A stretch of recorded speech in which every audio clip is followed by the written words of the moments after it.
All right, so happy Friday, everybody. It's the week before Thanksgiving, and we are in the end of week 13. Just a reminder that you do have 3 ADI-LT labs due this week. That will be how attendance is taken for Monday, and we will have live lecture Monday. Our goal is now to get through chapter 27, which is about water, electrolyte, and acid base. The goal today is to try to get through the electrolytes in the water and then do the acid base component on Monday. All right. Since we are no longer doing in-person labs, thank you for the 7 of you that showed up on Thursday. I did manage to get through the first 7 pages, mostly of your lab manual. And again, I still tie in a little bit of lecture material in there, and that's hopefully what your ADI-LT labs are also doing. So we need to make sure that everybody is doing those ADI, LT labs, and that you go and watch the video for the lab for the week. All right, and just make sure you log into the Blackboard site so that way it shows that for November 20th you did attend, so I can make sure attendance is up to date and taken. Today is the last day to officially withdraw, so anyone that is on the fence, this is the last day to fill out your paperwork and get an official withdrawal from the college, okay? All right, so I'm switching over to my whiteboard screen, okay? And I am going to, again, bring us into chapter 27. Our goal is to go over electrolyte balance and water balance, all right? So I picked some of the images off of your slides for today's kind of lecture to kind of go over. And so again, our goal is to do electrolytes first, and then we'll talk about water. All right. Water, remember, is always going to move by osmosis. And osmosis, the electrolytes are going to be a huge component of the solutes that trigger water movement. And so if we can understand why the electrolytes are where they are and what makes them move, then we can trigger and follow where the water is going to go. All right, so this first image here, our goal is to look at what are some of the most important electrolytes. And if you remember, sodium and potassium and calcium, we talked about those in the neuron, we talked about those in the heart, we talked about those in skeletal muscle, and we've talked about calcium as a second messenger. All right, and we've learned that inside the cell, because there's DNA, because there's RNA, because there's proteins and amino acids and phosphates, remember, because this membrane is made up of phospholipids, and anytime I have ADP, I have to add a phosphate to make it ATP. All right, inside of the cell is full of many negative molecules.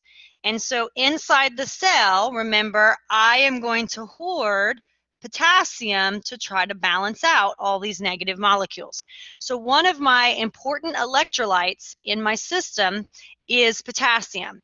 And remember that potassium tends to be hoarded inside the cell versus a little bit of it is outside the cell, because potassium does leak out in things like neurons, and potassium does, when action potentials or graded potentials or some ligand-gated receptor binding events happen, it does exit the cell in order to try to reestablish resting membrane potential, or as itself, it can leave the cell and establish a signal that way.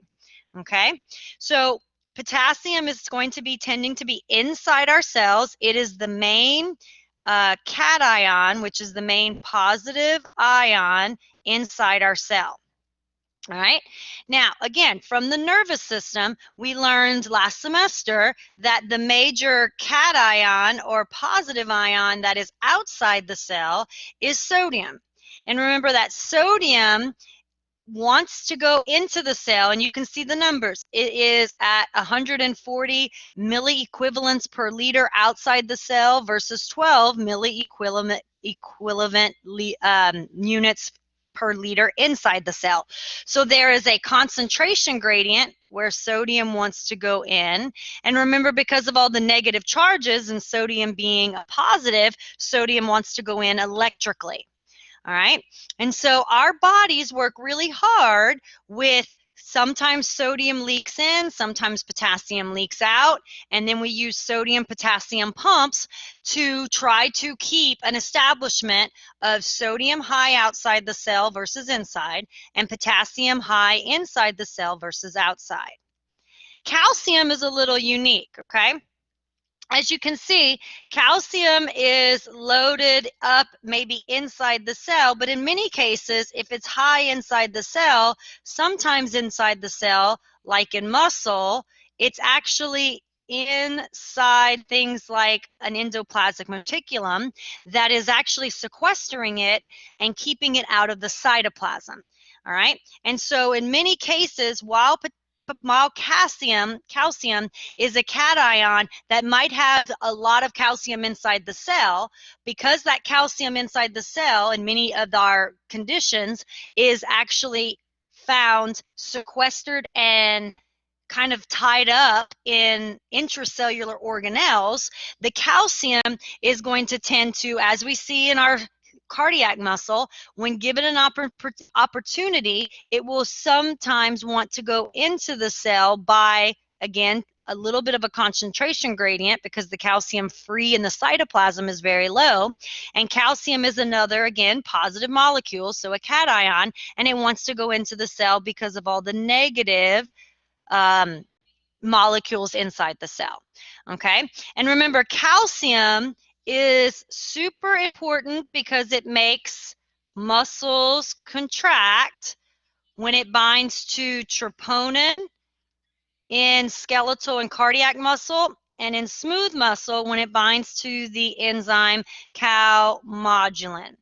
Right? Calcium is also important in neurons. We didn't talk a lot about this, but it is what helps get vesicles with neurotransmitters to dock on our membranes and cause the release of those neurotransmitters. And calcium is important in many tissues, all right, because it is a second messenger in many tissues that if a certain hormone binds to its G protein receptor, the end result is more of maybe that sequestered calcium inside some area of the cell is liberated, and that calcium, now free in the cytoplasm, is able to go and signal, all right, you turn on, you turn off, you turn on, you turn off, and change the entire physiology of the cell. Okay, other important cations that sometimes you can hear or talk about would be magnesium. All right, and again, magnesium is going to be hoarded inside the cell versus outside, so it's another maybe backup molecule to some of our potassium. All right, on the anions, which are negatively charged molecules, one of the big ones we talk about is chloride. Now, as you can see, chloride is similar to sodium in its concentration. There is high amounts of chloride outside our cells versus low amounts of chloride inside the cell. So chloride wants to move into our cells when opportunity provides with the chloride channel because of its concentration gradient. However, chloride doesn't want to flood into the cell because electrically, chloride has a negative charge. It's an anion, and the inside of the cell already has lots of negatively charged molecules. So chloride electrically is not going to rush in to the same degree as our sodium. All right, but it does go in. And remember, chloride can play a role in getting cells to hyperpolarize their membranes so they move away from threshold or move away from generating action potentials or electrical activity. Chloride is going to play a role in our red blood cells to help us inside the cell as we're converting carbon dioxide and water into carbonic acid. I end up with a bicarb molecule inside the cell, and I need to kick it out so the bicarb doesn't accumulate and then reconvert into carbonic acid with hydrogen ions. And so I change an a negative molecule for a negative molecule, and chloride comes in and bicarb leaves, and that helps keep the population of bicarbonate inside my cell really, really low, so that I can continue to take carbon dioxide gas, combine it with water, and push it towards becoming hydrogens and bicarbonate molecules. Okay. Now, you can see bicarbonate is another negatively charged, more complex molecule because it's got some more atoms to it other than just the single chloride or single magnesium, calcium, potassium, and sodium. And remember that bicarbonate wants to be kicked out, and it wants to be a buffer for hydrogen ions, because if I add a hydrogen ion to this, I can end up with carbonic acid. And again, considering the situation in the lungs, where as soon as I combine hydrogen and and bicarb together to form carbonic acid, the dissociation into carbon dioxide is going to lead to the carbon dioxide molecule to leave and exit out through the exhaling air as fast as it can, creating a situation where, again, I can carry more carbon dioxide that's generated in the cells as a different format in my blood and my body water, and then when it gets to the lungs, recreate that gas that can then be exhaled out. Okay? All right. The next ion, that molecule we're worried about, are these phosphates. And remember, look inside. I need phosphates because phosphates form the backbone of DNA and RNA. I need phosphates because they form with two fatty acids and glycerol, phospholipids. And anytime I want to create a membrane, whether that's inside an organelle, like on a mitochondria, or part of my sarcoplasmic reticulum or endoplasmic reticulum, or I want to form a vesicle, I need phospholipids. So I need phosphates to be able to bind when I'm making triglycerides into phospholipids. I also need phosphates to bind with things like ADP, GDP, UDP, TTP, or if I just want to make adenine with a phosphate, make AMP, GMP. So the phosphates are very, very useful to me inside the cell. So that is why you see quite a few of them inside the cell.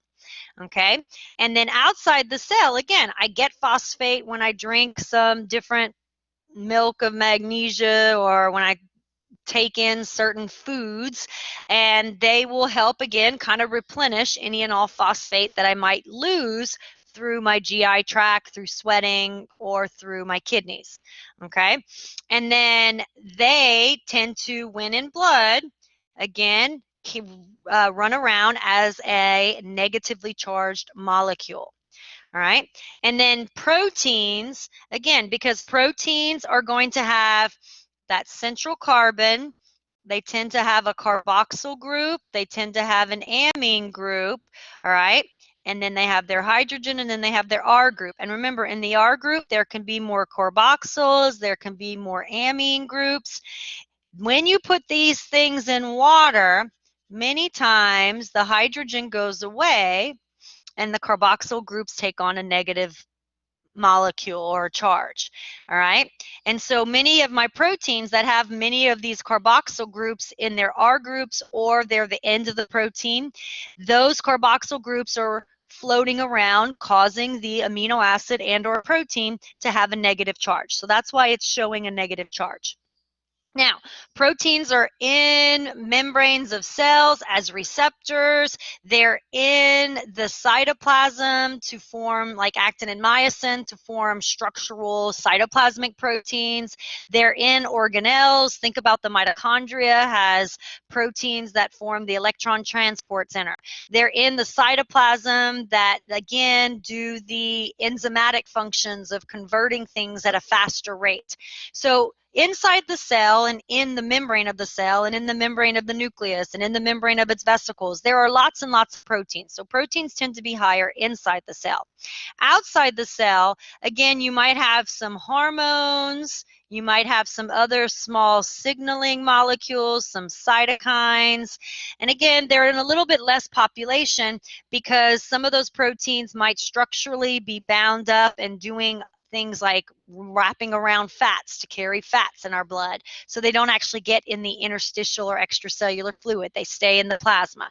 Albumin, it tends to be in only the plasma of the extracellular fluids. And then the hormones and signaling molecules, in many cases when they bind to their receptor, that could mean they are brought in as part of a vesicle and then destroyed, or by binding other enzymes that live and survive in the extracellular environment, chew them up and destroy them that way. Okay, so that's kind of a really quick overview of many of the important electrolytes and small molecules that have some importance that we worry about. What is their population on the inside versus the outside of the cell?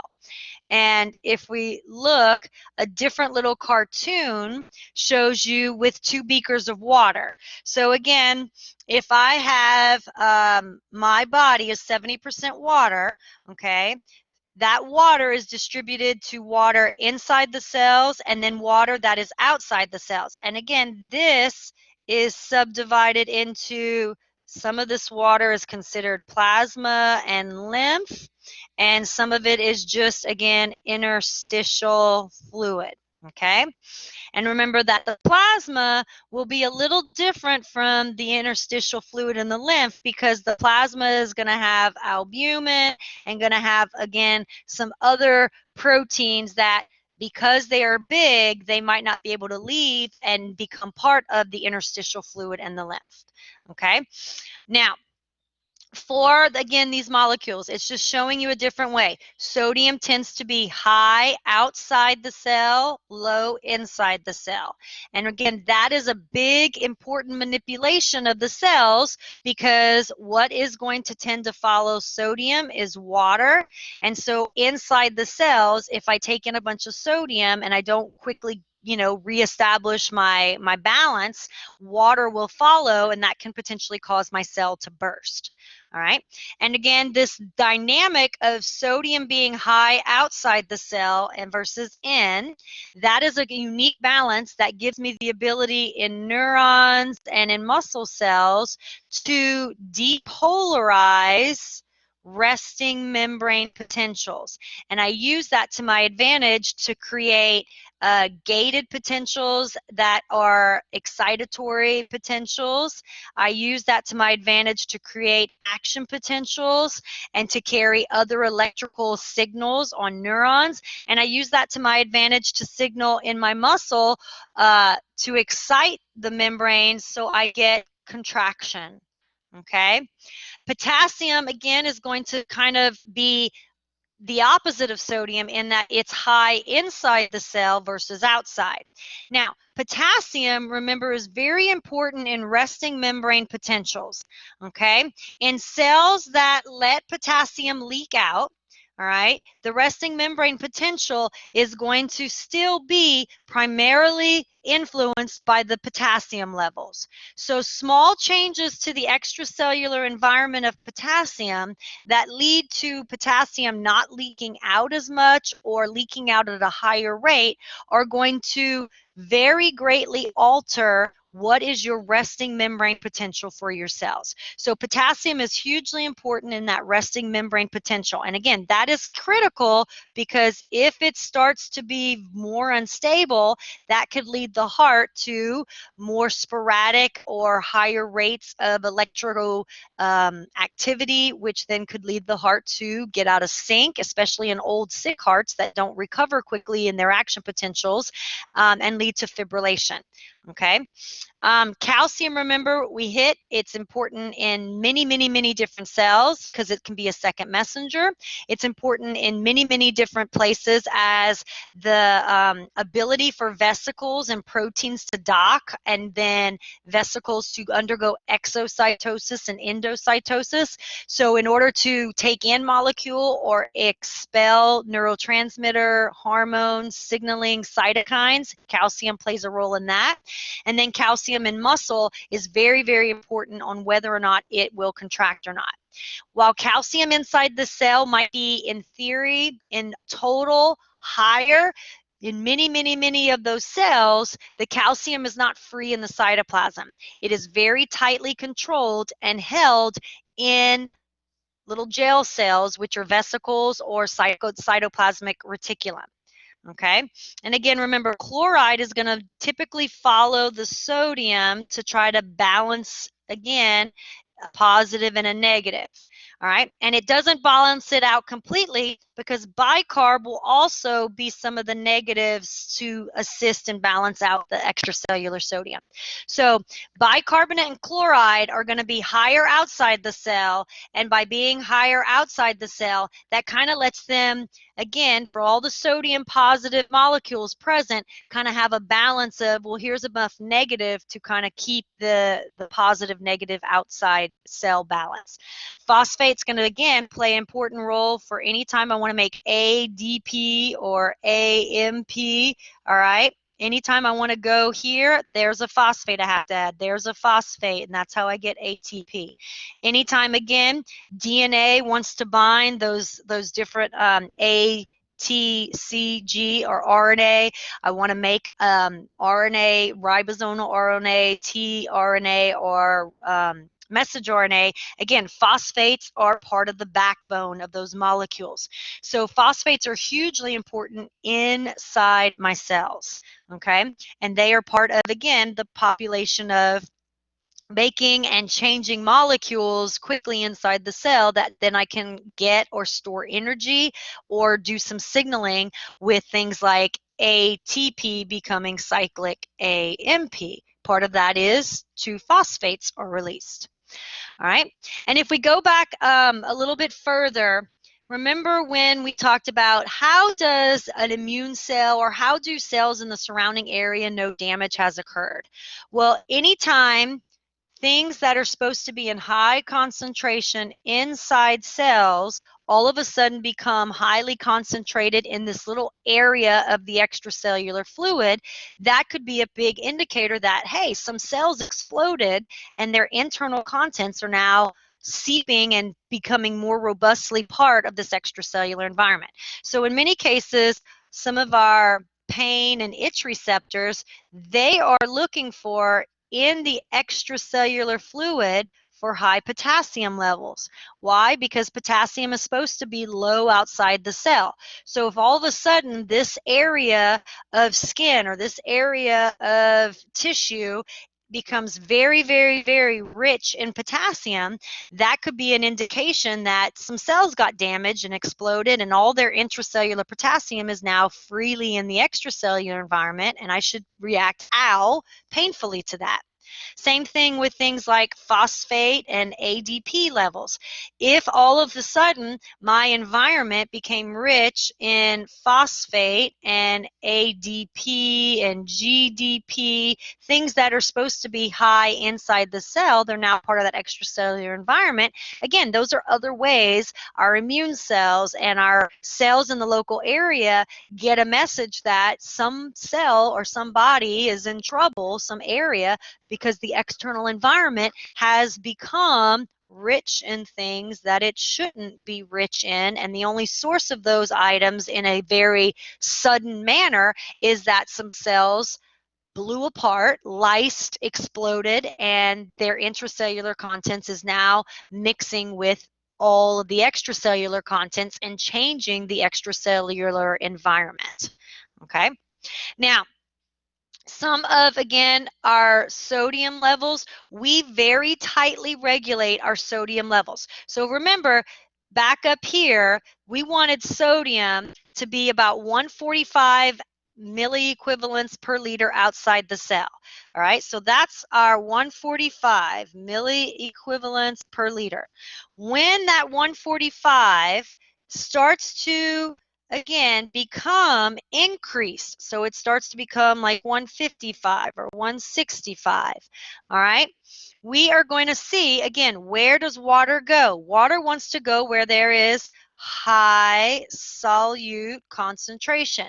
Well, if I have 10 to 20 more sodium molecules per liter, all right, so if my liter beaker normally has, again, 300 milliosmoles, and all of a sudden I add in a few extra sodium, and this becomes maybe 310, all right, I am going to see that water is going to join and make this, again, a more water-rich environment. So my extracellular fluid is going to gain in water, all right? And so that is going to, as my extracellular fluid gains in water, remember plasma is part of that, my blood volume is going to go maybe from 5 liters to 5.1 or 5.2 liters, all right? And that is going to hopefully at my kidneys increase GFR, because if I have more blood in the tub in the pipes, that should hopefully make mean blood pressure go up, and that should make GFR go up. All right. It's also going to cause ANP and BNP, my natriactic peptides, to be in higher amounts, because more blood could mean overstretch in the right atria. It could mean over pressure and push on the nerves, because the skull doesn't give in the brain. And again, those hormones are going to try to block aldosterone, block ADH. They're going to block thirst, try to stop water intake. And by blocking these things, the goal is that water will be lost in the kidneys at a higher rate. All right. And again, that increased GFR with increase in blood pressure should hopefully help get more water loss. And then we hope to stop water in by, again, not drinking as much, not being as thirsty. And the hope will be that as the water leaves and as the blood pressure goes down, part of, again, getting water to be lost is sodium is not reabsorbed at a higher rate. And as the sodium decreases, or the sodium increases in the urine and decreases in plasma and in extracellular fluid, that will hopefully get me back to that 145 number. Okay? And then on the flip side, if here I start to see my sodium is dropping, okay, then I'm going to see the opposite effect, that there's less water, all right, less water, and so I see a decrease in mean blood pressure, all right, a decrease in plasma levels, all right, and I see that therefore blood volume might look to be at, instead of 5 liters, become more like 4.8 liters or 4.9 liters, okay? That is going to, again, as these things happen at the kidneys, that is going to decrease GFR. So by decreasing GFR, all right, I am going to see less water and sodium in my filtrate, and so I do not lose as much of that, okay? And again, as that decrease of blood coming into the kidneys, again, this is on my juxtaglomerular cells, on my afferent arterial, they are going to see less blood and push on the afferent arterial. That's going to increase the renin angiotensin pathway, which then is going to, angiotensin is going to increase return of sodium and water in the PCT. ADH is going to increase water at the distal the distal collecting tube and the collecting duct. All right, and then again, aldosterone will increase sodium and water in, and it will dump potassium in the DCT. All right, and the goal will be through all of these measures that more sodium being retained gets me back to that 145 and gets me back to balance. All right, and so the takeaway is sodium is going to be one of the main ways small changes have very pronounced effects, and not just what happens with the sodium and what potentially could happen with the excitability of neurons, the depolarization and the EPSPs you generate on neurons, with excitability of skeletal muscle and the ability to make them contract. But it's going to be a big player in changes to blood pressure, changes to blood volume, because water is going to follow it. All right. Now, our other big electrolyte we talk about is potassium. And again, the potassium in the extracellular environment, we wanted it in that 4 range, okay? So potassium, we're trying to keep it at 4 milliequivalents per liter. When potassium gets greater than 6.5, we call that hyperkalemia. When it gets below, we call that hypokalemia. And the same thing, there's going to be reflexes to, okay, again, here's my cell, if this is supposed to be at, what was it, 140, all right, and this is supposed to be 4, if this becomes 7.4, all right, the amount of potassium wanting to leave is going to drop. And the reason why is because the gradient, the delta P in pressure of what is now, 7.4 versus 4, all right, there's a difference of what's 140 minus 4 is 136. That's my delta P. All right. If I have 140 minus 8, let's say, now my delta P is 132. That's a smaller number. That's less potent, less powerful at letting potassium want to leave the cell. So if potassium doesn't want to leak out, doesn't want to leave the cell because of so much potassium already out here, that is going to cause effects that we might then notice related to muscle weakness and paralysis, bradycardia, heart blocks, asystole. All right, we're going to see changes electrically in the P waves are smaller. The QRS takes longer, ventricles take longer to go to action potential and recover. So the broadening of the QRS. All right, and so that's what happens. Whereas if on the other side, if here's my cell and it's at 140 inside and down here is 2, now 140 minus 2, that's 138. That's a more potent delta P, and that means potassium wants to leave at a higher rate. All right, and that can then start to cause, again, problems of paralysis, fatigue, cramps, constipation. It can cause issues with our muscles, issues with our nervous system, because again, potassium leaving at a higher rate could be making my membrane further away from threshold, further away from getting excitable, and harder to then initiate action potentials and graded potentials and excitement.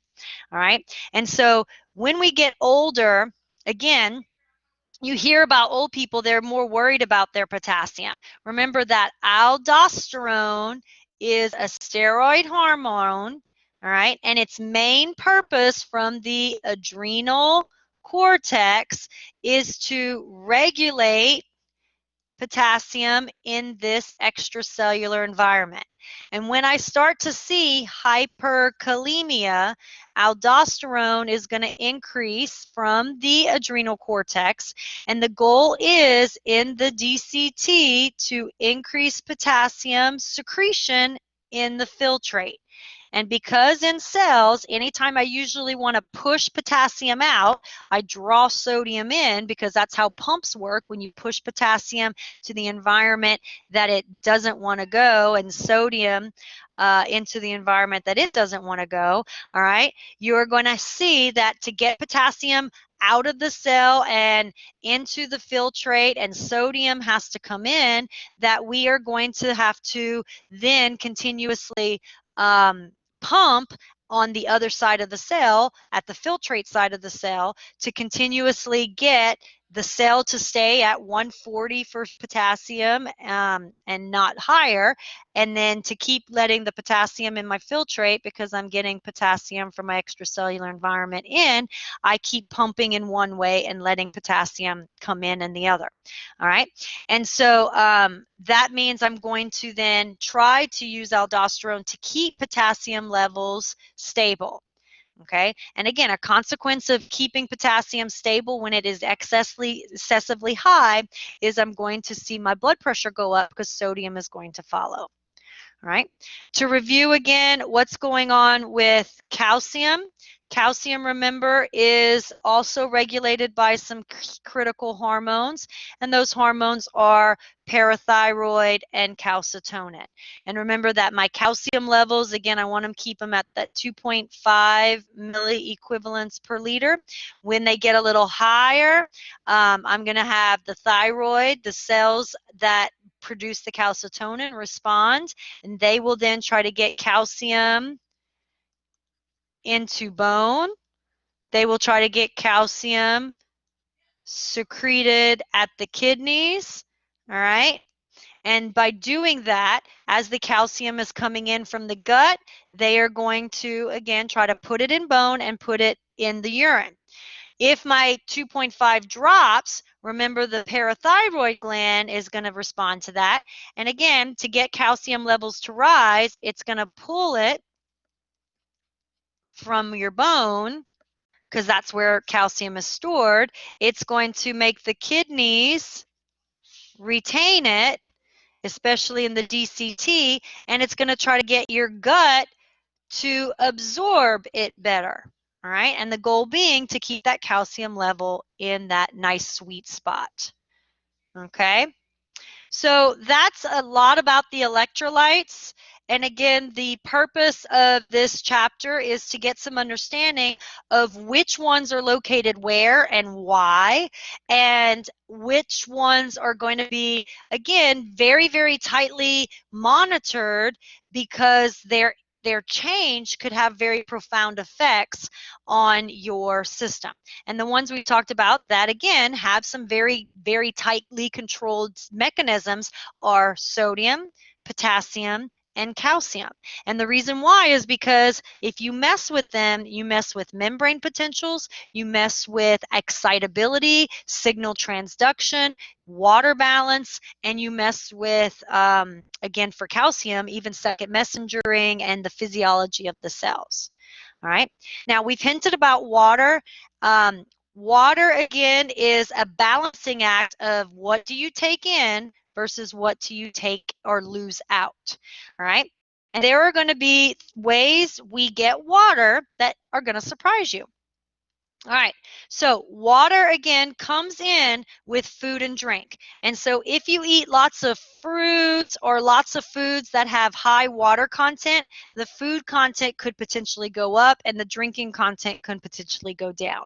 Okay, but we get somewhere around 1.5 to 2 liters, okay, of water per day from our food and drink.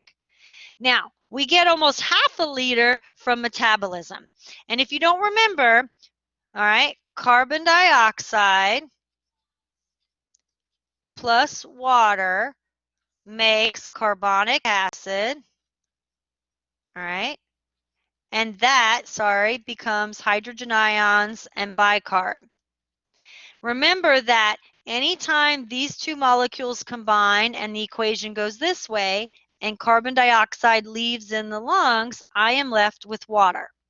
So this is one of these metabolic chemical reaction ways that I make water every day. Another way is in mitochondria. remember there's this little protein and all these hydrogens are accumulating, all right? And they let the hydrogens fall and ADP and a phosphate become ATP, and the electrons that were carried through the proteins and hydrogens, all right, combine with oxygen to form H2O. Okay, and so every time we make ATP in the mitochondria, we generate water.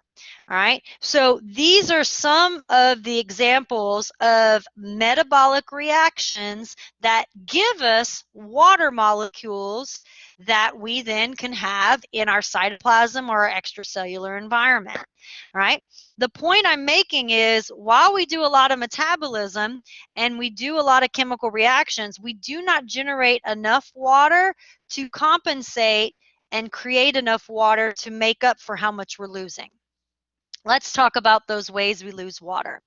All right, everyone knows that your feces are going to lose water. You try to lose just enough so that the feces slide out your anus, okay? So remember that when you bring food in, you mostly put it with a bunch of water, and that water then is helping suspend it with the enzymes. It breaks it down. We take away what we want, and then the large intestines, so this is basically in the large intestines, you take a lot of time in the large intestines to pull the water out, and as you're pulling the water out, what is left becomes syrupy, then what is left becomes play-doughy, and that play-doughy mush is what we then hopefully kick out as stools that become your fecal loss. They still have enough liquidishness to them to slide out.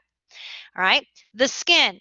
Remember, in skin, I have my basement layer and my cells are full of cytoplasm, okay?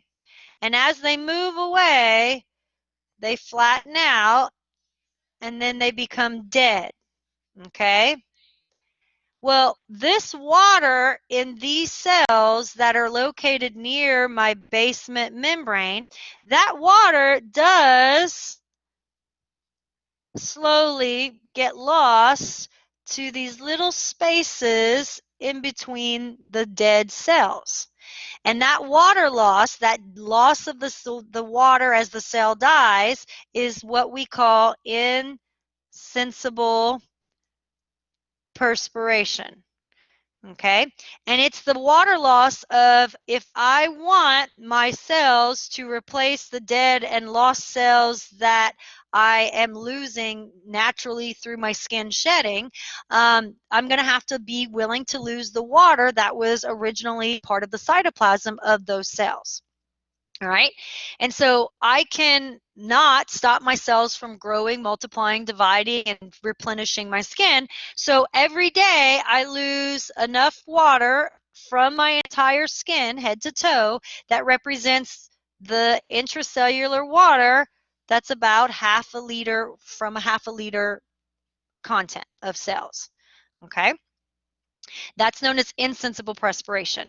All right, now another source of, again, water loss that I can't potentially do away with is every time I breathe, remember I add that partial pressure of water, I humidify my air. So at the alveoli, it's a wetter, it's a very water-rich environment that lets it more easily, lets carbon dioxide out and water move across and move in to the water environment that is my blood. All right, and you know that when you breathe in cold weather, what we say is like steam. It's really your air when it is exhaling out and it hits that cold air that it becomes, again, a little condensation, and you see it's basically fog.